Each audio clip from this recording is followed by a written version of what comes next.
തത്വവിത്തു മഹാബാഹോ ഗുണകർമ്മ വിഭാഗയോ ഗുണേഷു വർത്തന്ത ഇതി മത്വാ ന സജ്ജതേ.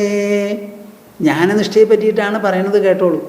തത്വവിത്തു, തത്വം അറിയുന്നവനാകട്ടെ, ഹേ മഹാബാഹോ ഗുണകർമ്മ വിഭാഗയോ, പ്രകൃതിയുടെ 3 ഗുണങ്ങളുണ്ട്. ആ 3 ഗുണങ്ങളുടെ സ്വാധീനമില്ലാത്തത് ലോകത്തിലോ ദിവ്യലോകത്തിലോ സ്വർഗത്തിലോ ഒരിടത്തുമില്ല. എല്ലാം ഈ പ്രകൃതിയുടെ ഭാവങ്ങളാണ്.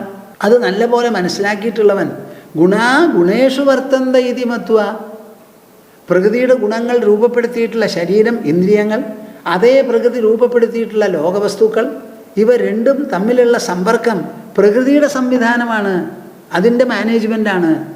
എൻ്റെ ലങ്സ് ചുങ്ങി വികസിക്കുന്നത് ഞാൻ പറഞ്ഞിട്ടല്ല, എൻ്റെ ഹാർട്ട് ചുങ്ങി വികസിക്കുന്നത് ഞാൻ പറഞ്ഞിട്ടല്ല, ശരീരത്തിലുള്ള ചൂട് ഞാൻ നിലനിർത്തുന്നില്ല, രക്തം ഞാൻ സഞ്ചരിപ്പിക്കുന്നില്ല, വിശപ്പ് ഞാൻ ഉണ്ടാക്കുന്നില്ല. ഇതൊക്കെ പ്രകൃതി തൊടുത്തുവിടുന്നതാണ്.